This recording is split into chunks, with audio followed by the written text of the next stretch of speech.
Okay, guys, here's the number one asshole talking today at Doc Ellis, Ellis Clinic, Oklahoma City. Ask Doc Ellis. Here's question one from California. Diagnosed with obstructive sleep apnea through a VA sleep study. Got a CPAP machine. I've got service-connected rhinitis, chronic sinusitis, then that makes it service-connected. Plus, if you have tinnitus, ring ears, that makes it service-connected. Okay? All right, so that's easy.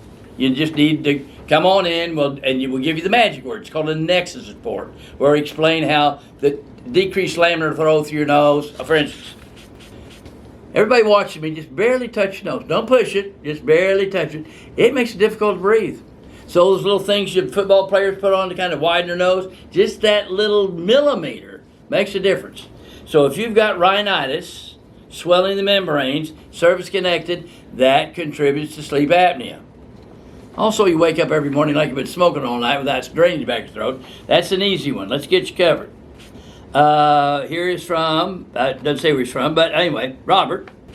VA decision letter, got tinnitus, good. Arthritis of the neck with radiculopathy. Asthma under the PAC Act. Okay, esophageal condition. And it's those things accepted, 90%. Now, you got 20% arthritis in the neck with radiculopathy. You should be rated for your neck and any nerve down your arm. Just like if you hit your funny bone, you get a tingling, you ring your little finger. So you'd rate the elbow if you had tendinitis and the nerve. So you're getting rated for the neck, but not the radiculopathy. Rate the nerve. The nerve is a separate thing. It should be rated. Also, you've been excited 30% for asthmatic bronchitis. Claimed as asthma. Okay, that's about reasonable. Depends on how bad it is. You get to be a higher rating, and that would depend on your breathing test. Okay. Now here's the deal. The esophageal condition has been approved. That said hadn't increased, and VA said has not. Medical records have determined your service-connected condition hasn't increased in severity. You've had 5 endoscopies where they stick a tube down your throat that you can aspirate and die from, I guess because you weren't getting worse, okay? Now that's just bullshit. And so obviously it's more than what they rated you. That's bad. If you submitted a second one, you're hurting. Okay, so that's easy. We just need to get the doctor to say and describe it and put in the magic words that you are worse. So your dysphagia, you can't drink water, all that. Okay, so that's covered. Get steakhouse. Yeah, I understand. No, yeah. So we need to max you out for the food tube. All right. That's just simple. God. The trouble doing VA is about to have a stroke. Okay, here's somebody. Get Jeffrey. Heard about Ellis Clinic. Wife willing to come up from Dallas. 17 years Army vet, thank you. Got currently 60, PTSD 50, foot 10, back 10. Denied high blood pressure even though it diagnosed in the service. Now, let me explain the law, VA law. Let's say you had rheumatic fever and you got a heart murmur and they don't pick it up on your entrance physical, which is very common. Then they have to eat that. Then that rheumatic fever, heart murmur is covered. Now, if it happens in the service, not caused, just happens during the time of your service, then that high blood pressure is service connected.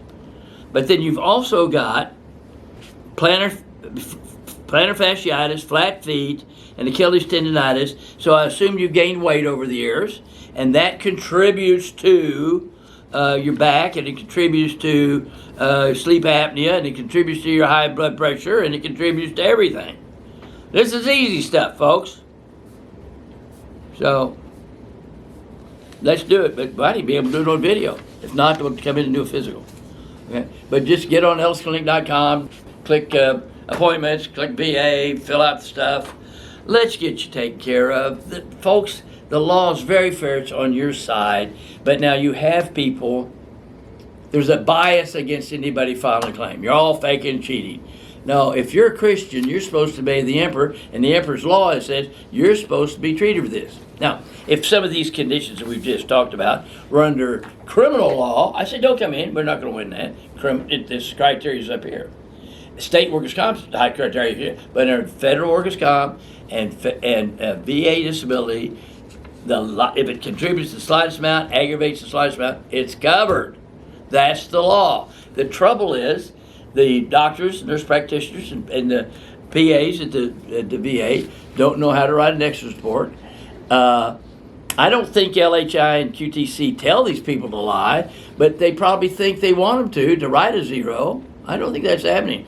I think it's just a natural bias that doctors have against giving anybody anything. But then there's also VA people. This person's got a lumbar, lower back condition and wants the thoracic get done because she has pain between her shoulders. And the person said, well, we can't just keep giving money to people. You're not giving them money, you're obeying the federal law. The Congress passed that for veterans. They put their life on the line. I don't care if your whole job duty in the service was in a desk in Hawaii. They could have killed you. That's different than other jobs. So you put your life on the line for the GOV. The GOV needs to behave itself and follow its laws. That's my Christmas present to all of you. Happy Jesus' birthday. Got another one? Yeah, well, we're not probably going to do another one until the webinar on January the 5th. Okay. I just wanted to point that out, that all the questions we receive between now and then we'll address at the during webinar. But we're going to address them sometime. Yeah. And a lot of these answers are out there, so I bet you can always just call. Say, hey, what about? Then we'll talk to you. You might even get to talk to the doctor if I slow down my speaking. Doc, I can't even understand you. You talk too fast. Merry Christmas, everybody. Merry Christmas.